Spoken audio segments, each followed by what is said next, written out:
Thanks, Susie. Your introduction was really too kind, but since we're in the being really nice to each other, Susie is the person you have to thank for the quality of this session. Not session, this conference. Every aspect of the quality of this, from who's here, from what we're talking about, to what you're looking at, is because Susie has high standards and enforces them. And I also just want to take this chance to tell you thank you all so much for being here and for participating in the whole Financial Inclusion 2020 process.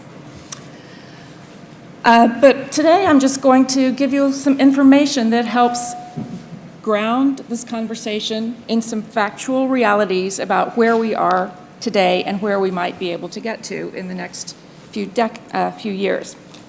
When we first started playing with, where's my clicker? Oh. When we first started playing with the concept of financial inclusion by 2020, we thought we should take a look at the trends that would influence whether financial inclusion could happen by the end of the decade. And with the assistance of MasterCard Worldwide, we started the Mapping the Invisible Market effort. And we started by looking at the basic forces, such as demographic change and economic growth, that are going to influence the way the world is evolving and would therefore have a profound implication for how financial inclusion could evolve. So first I'll start with what we did on the demographic side. On demography, we have rising working age populations, fewer children, and longer lives. These are all bringing enormous changes to the world. And I want to make sure that we start by having you understand what these pyramids are. I'm sure you've all seen population pyramids. They stratify the population according to the size of the age cohort. Men are on the left in blue. Men are on the left in blue, and women are on the right in red.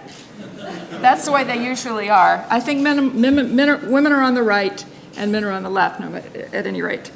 And you see that it's going from the children up to the aged. And here we have the less developed countries, or the middle-income countries, and those are the ones that I really want to focus on, the ones on the pyramid on the lower left. So in 1950, the population of rich countries was a major share of total world population, but that was about to change. If we go up to 1990, what we see is that an explosion of births in the middle-income countries see the very large number of children that are being born fueled rapid growth in the middle-income countries. And it also signaled that we needed to focus on youth, and I think the youth financial services movement has come a long way based on this kind of demography. But things started to change, and by now, we've already seen some changes, and they're brought on by life expectancy increasing and fertility falling. And so what you see is the youngest segment is not, well, in this case, it is still, but the shape is not the traditional pyramid shape. We're seeing less growth at the very bottom. And you're also, of course, seeing a taller pyramid as people live much longer. Now, if we keep going, and demography can be predicted very accurately, we see the following. So what you see there is how dominant the middle-income countries are. So let's take a look at the whole picture again.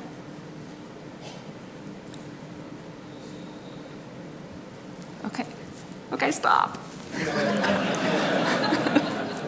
It's a sobering picture, and let me just go back to that without, can I go back without having it go up and down? Yeah. So what we're looking at in the future is that slowing birth rates and longer lives are bringing forward an older world. Older adults are now the fastest growing age segment in most of the developing world. By 2020, 1 in every 5 people around the world will be older than 65. Just a few years ago, that percentage was 1 in 20. We need to ensure that the financial inclusion addresses the needs of people as they age, and this conversation has barely begun. More broadly, the middle-income countries are now experiencing what the demographers call a demographic window, which is an unusually high percentage of the population in their working years. Low children dependency, low old age dependency. It's a unique time of a few decades in which the window creates a demographic dividend, which means that countries are primed for high economic growth. This has been a factor in the first world during the 20th century, and during these decades, it's going to be a big factor for middle-income countries. It sets them up for tremendous economic growth over the next few decades. If these countries can offer their people the opportunity to be productive citizens. And that's where financial inclusion becomes imperative for nations. And I want to note that right now it's the middle-income countries that are experiencing this dividend. In the low-income countries, it's still a few decades away. I want to turn now to our work on incomes. The world economy is growing. GDP is rising in all regions, and as you can see by the thing on the left, the chart on the left, in some regions it's rising very quickly. But the good news that you may not be quite as familiar with is that the bottom 40% are sharing in that growth. In fact, the bottom 40% are set to nearly double their purchasing power from $3 trillion in 2010 to nearly $6 trillion in 2020. We think this is a very significant change, a kind of inflection point, because it means that an enormous share of the world's people are moving in this decade into what we call the vulnerable class. The vulnerable class, they're no longer poor, but not yet solidly middle class. Another way to think of this group is the terminology that's been used is the 410s, because their incomes are in the range of $4 to $10 per person per day. So why is this important? At this level, people begin to have some discretionary income. They're no longer at subsistence, and they may wish to manage that income in the formal financial sector. In fact, the global Findex surveying people worldwide found that the #1 reason people gave for not using formal financial services was that they didn't have enough money. So if people are going to have some discretionary money, we should see a shift as those incomes go up. And at this level, they're increasingly attractive as customers to financial service providers. Even the poorest segments of the population will be in the vulnerable class in East and Central Asia, the Middle East, and Latin America. And what we'll see is that extreme poverty is going to be concentrated in South Asia and Africa, and then a few pockets around the world other than that. Many of the world's largest countries are seeing their bottom 40% move into this segment in this decade. Brazil, China, Egypt, Indonesia.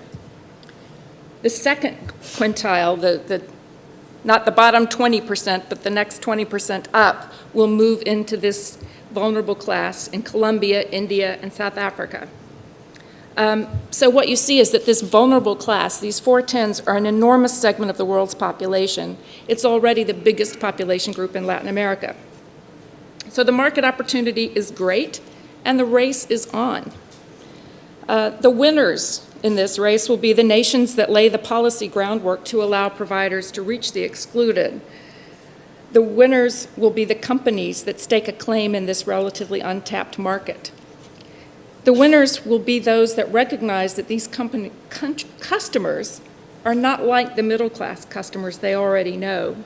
And the winners will be companies who figure out step 2.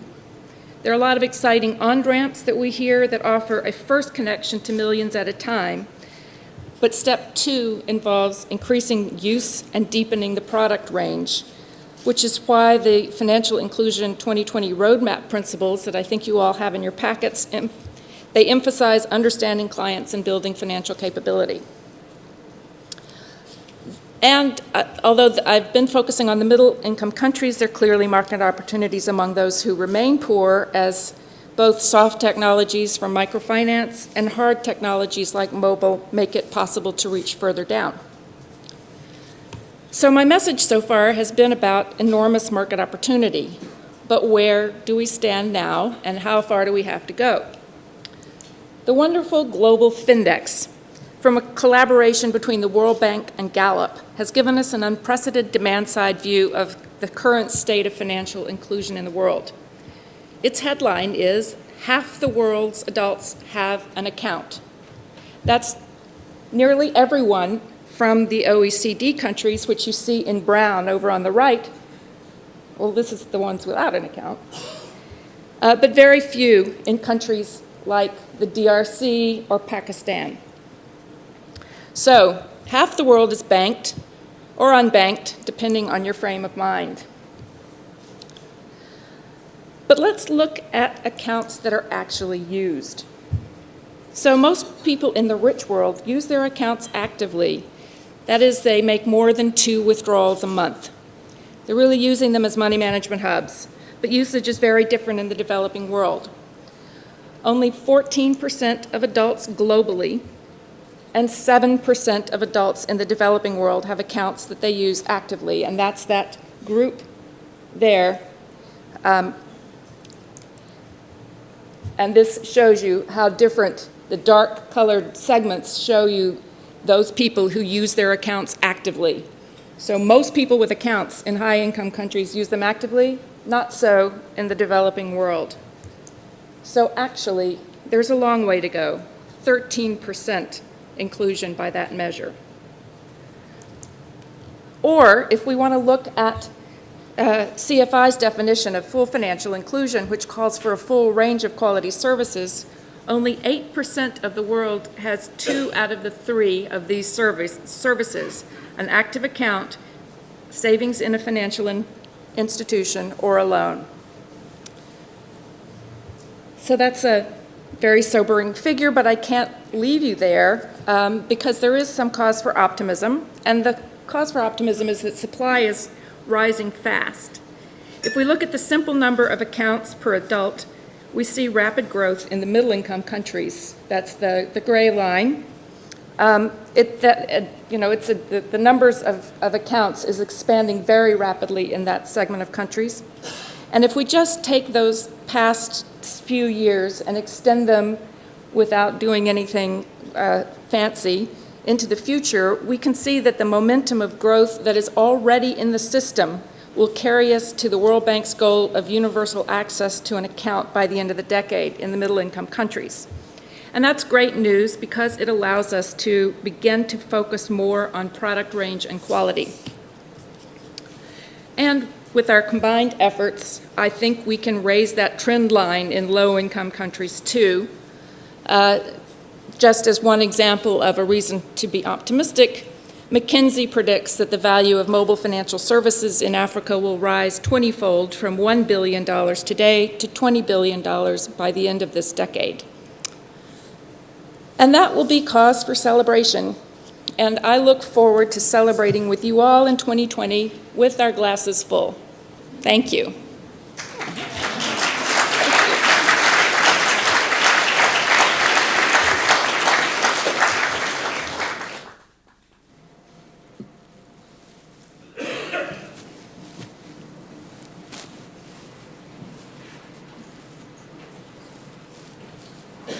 Oh, questions? Yes, I forgot about questions. I got so excited about the champagne. I, unlike Alexia, don't want to take more than one question at a time because I'm not sure I can remember them. But I would like to make sure you all are understanding or any questions about anything that I've said.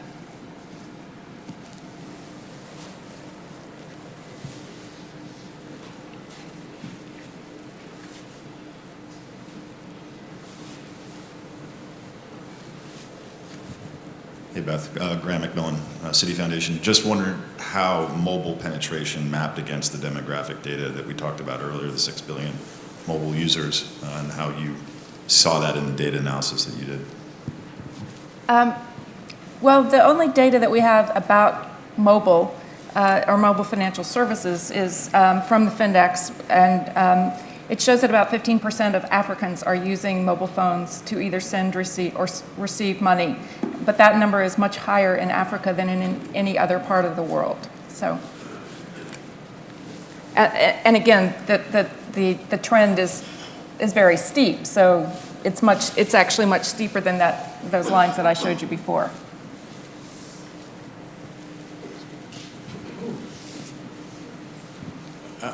Sorry. Beth, first of all, congratulations on this forum and your whole team that's put it together so well. I had a question on the last slide. I don't know if you can pull it back up, but it said bank accounts per 100 adults. I think it was a typo. It meant 1,000. Yes, 1,000. But otherwise, it doesn't really make sense. So, okay. That was it? Just a typo? Okay.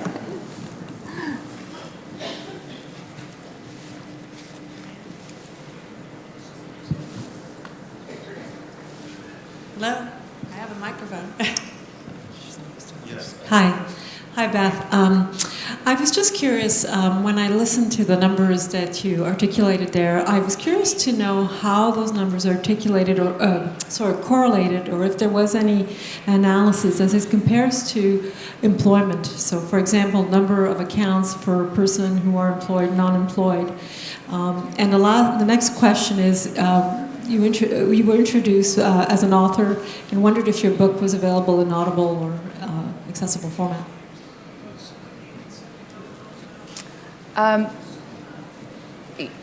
When you look at the numbers of unbanked, they are strongly in the informal sector.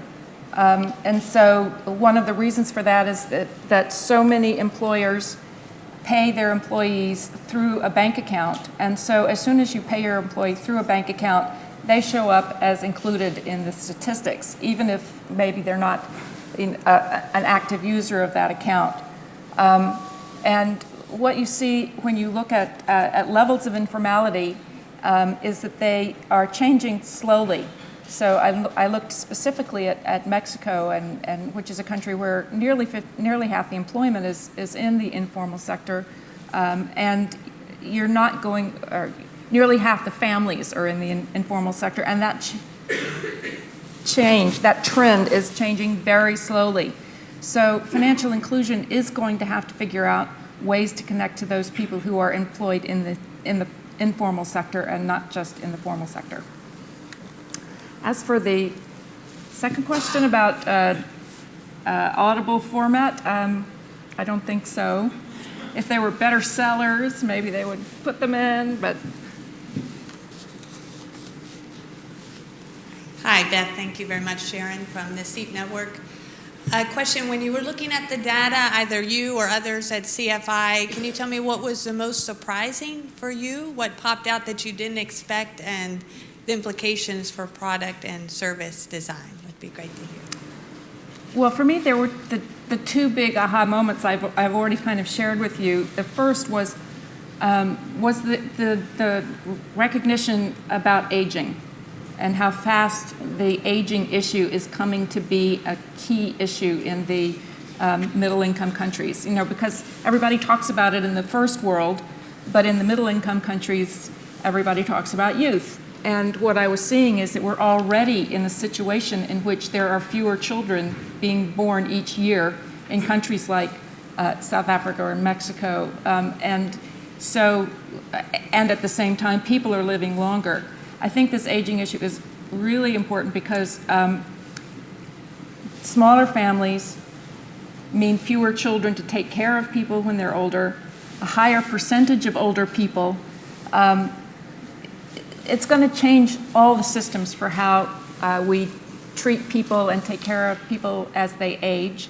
And I think financial inclusion has an important role in helping people prepare for older age. And this is a conversation that we need to start. I think the other big surprise was the thing I showed you about the inactive accounts, because we've been hearing this 2.5 billion people are unbanked, and that means everybody else is banked, but to see just that being banked doesn't, having an account doesn't necessarily really mean that you have financial inclusion in a way that makes a significant difference in your life. And so we need to be making sure that when we're counting people as financially included or not, we need to be looking at the role that financial services is playing in their lives. That's why we care about financial services from a national policy point of view. So, Nancy. Hello there, I'm Gus Poston from Bridge. Thank you very much for putting forward all that very interesting data. I work in the Philippines, which often has very low levels of financial penetration on all the measures. But when you talk to people, you find that actually they have a wide range of different financial instruments. It's just that not many of them are formal, they're not banks. So I think the implication of the data that you put forward was a shift from non-provision to provision. I wonder if the shift that you're going to see is actually a shift from provision through informal mechanisms, even corporate mechanisms, such as pawn shops, etc., into formal mechanisms, particularly banks. Yeah, and that's one thing that I think that we want to explore more, and that everyone should who's interested in product design should be exploring more, is we know very little about how people transition from being largely in the informal sector to largely in the formal sector, but we do know that it's not an abrupt change. People experiment with one service or another service. They get used to gradually using more services. And so we really are hypothesizing that with more income, people are going to want more of these services, but it does still remain a hypothesis that we need to confirm by observing the way people respond to products when they're offered. Thank you, Elisabeth Rhyne, for that presentation, and thanks to all of you for your questions.